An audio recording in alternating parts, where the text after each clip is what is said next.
안녕하세요, 유효준입니다. 오늘 러플 튜토리얼로 배우는 파이썬 7번째 시간을 가지려고 합니다.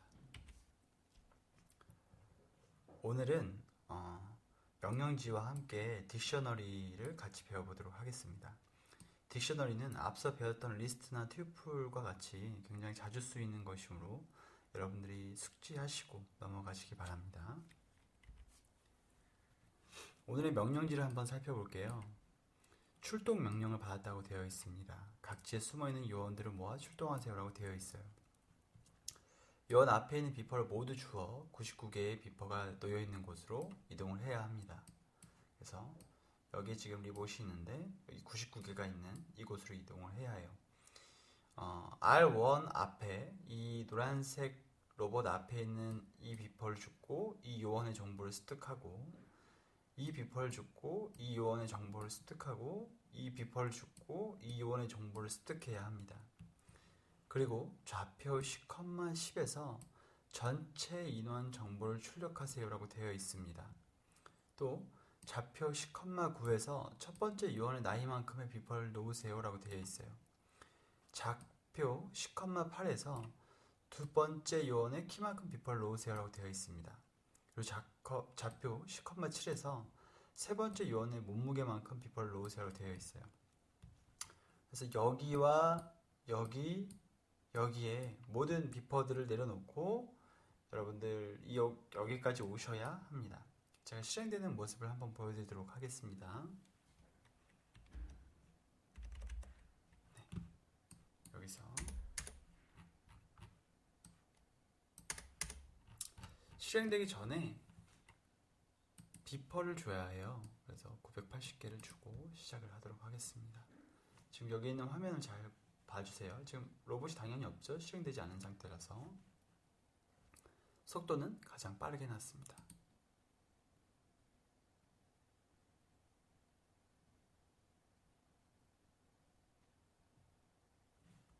네, 보이시는 것처럼 모든 요원의 정보를 출력을 해주고, 그리고 각 해당의 미션만큼의 비퍼를 내려놓고 여기까지 오는 코드가 되겠습니다. 이걸 설명드리기 위해서 가장 먼저 설명해 드려야 될 것은 여기 보시는 이 중괄호에 대해서 설명을 드릴 거예요. 대괄호는 뭐였죠? 대괄호는 리스트였습니다. 소괄호는 뭐였나요? 소괄호는 튜플이었죠. 그래서 튜플과 리스트와 사전, 딕셔너리까지 모두 다 여러분들이 익혀두시기 바랍니다. 다시 문제로 넘어와서 그랬죠? 네. 넘어가서 딕셔너리에 대해서 설명을 먼저 드릴 겁니다. 미션은 나중에 수행을 하도록 할게요. 딕셔너리란 무엇인가? 라고 되어 있습니다. 딕셔너리는 키에 값을 연결해 놓은 자료형입니다. 키의 값을 연결해 놓은 자료형이에요. 그래서 앞에 있는 게 키, 뒤에 있는 게 값입니다.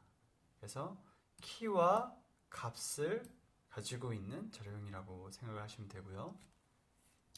딕셔너리는 이 아래 같은 형태로 되어 있어요. 키, 값, 키, 값, 키, 값. 그러면 여러분 아래에 보시면 운동선수는 축구는 박지성이고 피겨는 김연아고 역도는 장미란이라고 되어 있죠. 여기서 키를 가지고 값을 호출할 수가 있습니다. 내가 예를 들어서 플레이어 피겨라고 한다면 김연아를 출력을 할 수가 있어요.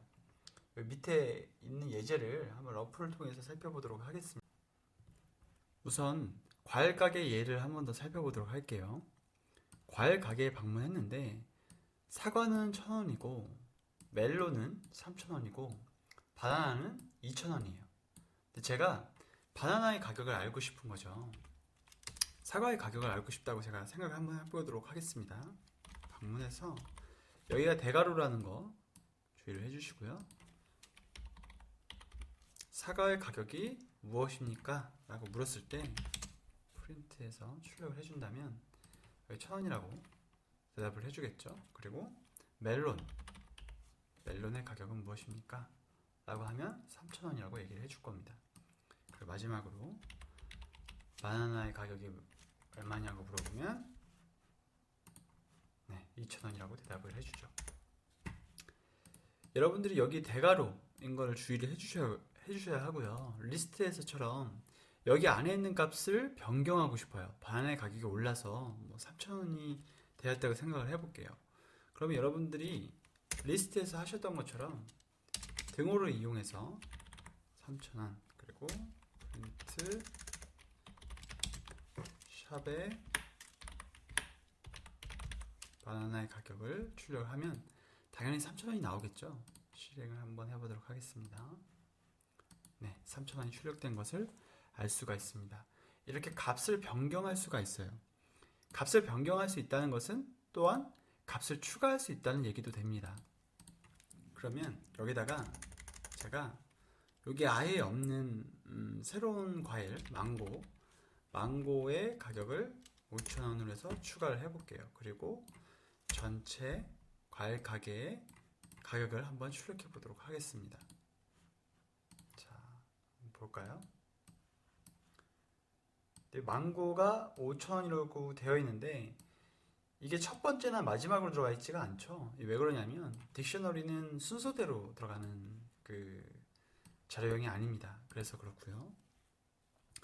값을 추가하기까지 한번 해봤습니다. 값을 추가했다면 값을 삭제하는 것도 있겠죠. 그래서 값을 한번 삭제를 해볼게요. 그래서 델리트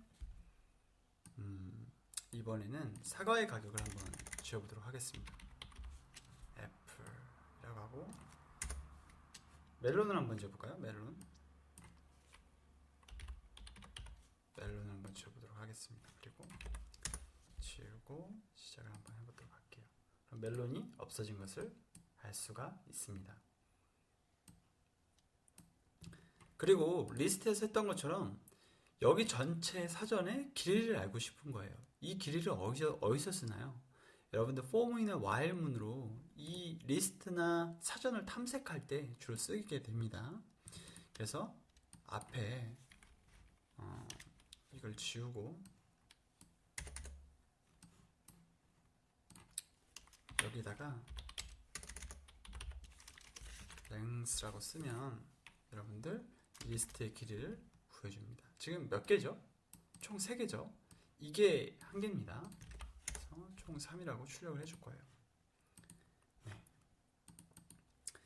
그리고 이제 내장하면 제가 미리 딕셔너리를 이렇게 선언을 해놨어요. 그리고 나서 딕하고 점을 찍으면 여기에는 여러 가지 내장 함수들이 나옵니다. 우리가 여기서 배운 게 몇 가지나 될까요? 여러분들 이 책에서 이 내장 함수를 다 다루지 않습니다. 리스트나 튜플이나 이 딕셔너리 내장 함수를 다 하려면 이 책의 두께도 굉장히 두꺼워지고 할 게 많아져요. 근데 여러분들이 필요하시다면 또한 더 공부를 하시고 싶으시다면 여기 있는 내장 함수 하나하나를 좀 공부하는 시간을 가질 수 있도록 하시기 바랍니다. 다시 코드 앤 런으로 들어와서 제가 미리 이렇게 타이핑을 쳐놨습니다.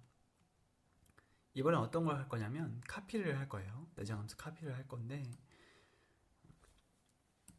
과일 가게에서 제가 제주점을 차렸어요. 그래서 제주점이 이렇게 있고요. 그리고 과일 가게가 있습니다. 이렇게 하면 제가 한번 출력을 해볼게요. 동일하게 가격이 들어갑니다. 제주점만 출력하면 되겠죠? 제주점도 동일하게 들어가 있어요. 본점과 동일하게 들어가 있습니다. 그런데 본점의 가격만 인상이 된 거예요. 이렇게 3,000원으로. 근데 제가 제주점을 한번 출력을 해볼게요. 지금 사과만 3,000원 올라가 있습니다. 여기 보시면 제주점을 출력을 했는데 3,000원이 출력이 되어 있죠. 3,000원이 출력이 되어 있습니다. 제주점인데 우리가 원하는 방향하고 다르죠. 이건 어떤 의미냐면 내가 이 딕셔너리를 선언을 했는데 이것을 가리키는 애가 얘야. 그런데 이걸 가리키는 애가 얘야 라는 의미입니다. 이거는 결국엔 분점이 될 수가 없어요. 그래서 여러분들 이렇게 하시고 나서 분점처럼 사용을 하시려면 완전히 다른 자료형은 아니죠. 다른 객체로 사용을 하시려면 여기 뒤에다가 카피를 해줘야 합니다. 그러면 여러분이 생각하시는 것처럼 완전히 다른 자료용으로 다른 분점처럼 사용을 할 수가 있어요. 한번 실행을 해볼게요.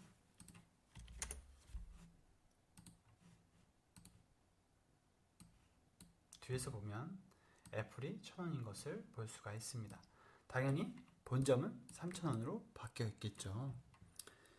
우리는 지금 카피 함수에 대해서 살펴봤고요. 이번엔 클리어. 그래서 뭐 제주점이 잘 안 돼서 제주점을 접게 됐어요. 완전히 제주점을 전혀 없던 것처럼 클리어 시킬 겁니다. 그러면 어떻게 되냐면 실행 한번 시켜볼게요. 여기 none이라고 바뀌죠. 아무것도 없는 상태로 돌아가게 됩니다. 이번엔 get 함수를 한번 알아보도록 하겠습니다. 그래서 지금 제주점에 이걸 다 없애고요. 제주점 없애도록 하겠습니다. 그리고 여기 있는 것도 없애도록 할게요.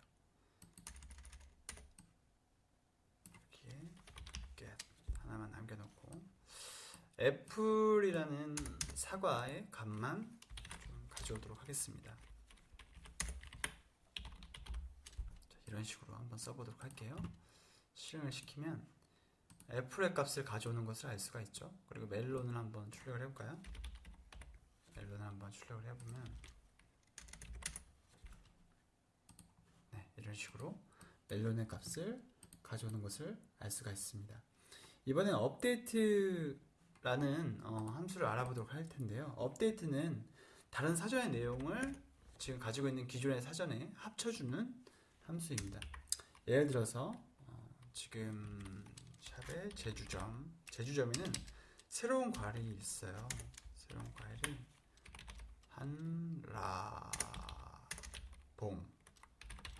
한라봉이 있는데 이것이 10,000원입니다. 10,000원인데 이 두 개를 한번 합쳐 볼게요. 그래서 이렇게 하고 업데이트를 해주시고요. 그리고 여기에 제주 거를 합치겠다 라고 넣으면 여러분들 출력을 한번 해보시면요. 네, 결과 한번 볼까요? 여기 지금 한라봉이 들어가 있죠. 10,000원짜리 한라봉이 들어가 있습니다. 그리고 키라는 함수를 좀 살펴보도록 할 텐데요. 키 함수는 사전에 키값만 모아서 리스트 형태로 변환해 주는 것을 말을 합니다.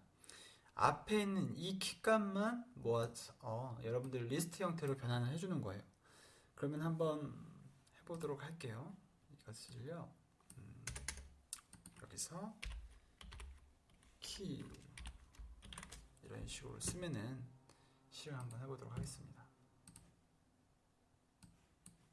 지금 지우고 다시 실행을 해보도록 할게요. 멜론과 애플과 바나나만 따로 리스트 형태로, 대괄호죠, 리스트 형태로 변환을 해주는 함수입니다. 굉장히 많이 쓰이는 함수이기도 하고요. 또 밸류 함수를 한번 써볼게요. 밸류는 여러분들 앞서 써봤던 것처럼 여기 키값이 아닌 이 뒤에 있는 밸류 값만 이제 추출해서 쓰는 함수입니다. 그래서 이런 식으로 쓸 수가 있고요. 실행을 한번 해보면 이렇게 뒤에 값만 출력이 되는 것을 볼 수가 있어요. 이번에는 아이템 함수를 한번 써볼 텐데요. 아이템 함수는 키와 밸류의 형태를 튜플로 변환해 주는 겁니다. 튜플입니다. 이번엔 아까까지는 리스트였고요. 튜플은 무슨 가로였죠? 네, 소가로였죠. 소가로라는 거 꼭 기억을 해주세요. 그래서 아이템 하고 실행을 해보면 이런 식으로 튜플 형태로 바뀌어서 가장 먼저 뭘로 묶겠나요? 가장 크게는 대괄호로 묶여져 있죠. 결국엔 리스트 형태입니다. 리스트 형태인데 그 안에 키값과 값이 튜플 형태로 들어가 있다라는 것을 기억해 주시면 될 것 같습니다. 그리고 해즈키 함수를 좀 얘기를 해드릴 건데요. 해즈키는 뭐냐면 이 키값이 존재하는지의 여부를 판단을 하는 거예요. 예를 들어서 키 애플이라고 하면요, 실행 한번 해보도록 하겠습니다. true라고 되어 있죠. 이 키 값을 이 딕셔너리에서 가지고 있냐, 참과 거짓, 불리한 함수, 부울 함수라고도 하고요, 로 출력해주는 함수입니다. 여기까지 해서 책에서 살펴봤던 모든 예제들은 다 살펴봤고요. 지금 이 시간부터는 문제를 풀어보는 시간을 한번 가지도록 하겠습니다. 초기화 시키는데 시간이 좀 걸려서 제가 초기화를 시켜놓고 여러분들 다시 녹화를 시작하도록 하겠습니다.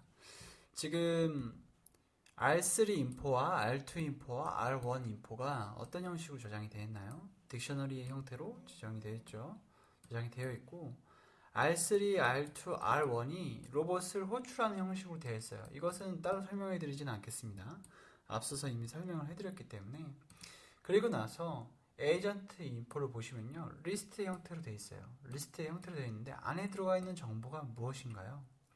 R1 인포는 리스트인가요? 튜플인가요? 사전이죠. 그래서 여기 뒤에 있는 것도 사전, 여기 뒤에 있는 것도 사전입니다. 그래서 결국에는 리스트 안에 들어가 있는 사전이라고 생각을 하시면 되고요. 또 에이전트 인포를 출력을 해주고 시작을 하고 있어요. 이 로봇이 이 R1을 줍고는 R1 인포를 에이전트 인포에 넣습니다. 그리고요, 이 R2의 인포에 들어갔을 때는 이런 식으로 인포에 넣어요. 제가 일부러 여기 지금 주석 처리를 해놓은 이유는 뭐냐면, 여기 처음에는 이렇게 넣어주면은 이미 다 들어가 있는 상태잖아요. 근데 우리 미션은 이걸 주웠을 때 R1에 대한 정보를 넣는 거고, 이걸 주웠을 때 이 정보와 이 정보를 가지고 있는 거고, 이걸 주웠을 때 이 정보와 이 정보와 이 정보를 모두 다 가지고 있는 거죠. 그래서 하나를 주웠을 때는 이렇게 R1의 정보를, 두 개를 주웠을 때는 R2의 정보를, 세 개를 주웠을 때는 R3의 정보를 이렇게 가지고 있는 함수입니다. 리피트해서 돌아오겠죠. 돌아오는데 여기까지 와서 하나씩 내려놓습니다. 이것이 중요한 부분인데요. 지금 에이전트 인포는 무슨 형식으로 되어 있나요? 리스트 형식으로 되어 있죠. 그래서 리스트를 0번째, 딕셔너리는 순서가 없죠. 그래서 0번째로 들어갔습니다. R1의 지금 정보죠. R1의 age 정보를 출력을 할 겁니다. 그래서 앞에 거는 리스트 순서에 대한 인덱스고, 뒤에 거는 뭐냐면 이 리스트 안에 들어가 있는 사전의 키 값입니다. 그래서 이거는 R2 요원의 키, 이거는 R3 요원의 몸무게. 그래서 각각의 이 에이전트 인포만큼 푸피퍼를 리피트 해주고 있고요. 반복해주고 있죠. 그래서 각 요원의 정보만큼의 비퍼를 내려놓고 끝나는 함수가 될 겁니다. 그래서 여기까지 와서 여기 턴오프가 왔네요. 턴오프를 해주면 끝나는 함수가 되겠죠. 네, 많이 달려왔죠. 여러분들 다음 주는 약간 더 가볍게 한번 문제를 풀어보는 시간을 가질 거고요. 마무리를 하도록 하겠습니다. 고생하셨습니다.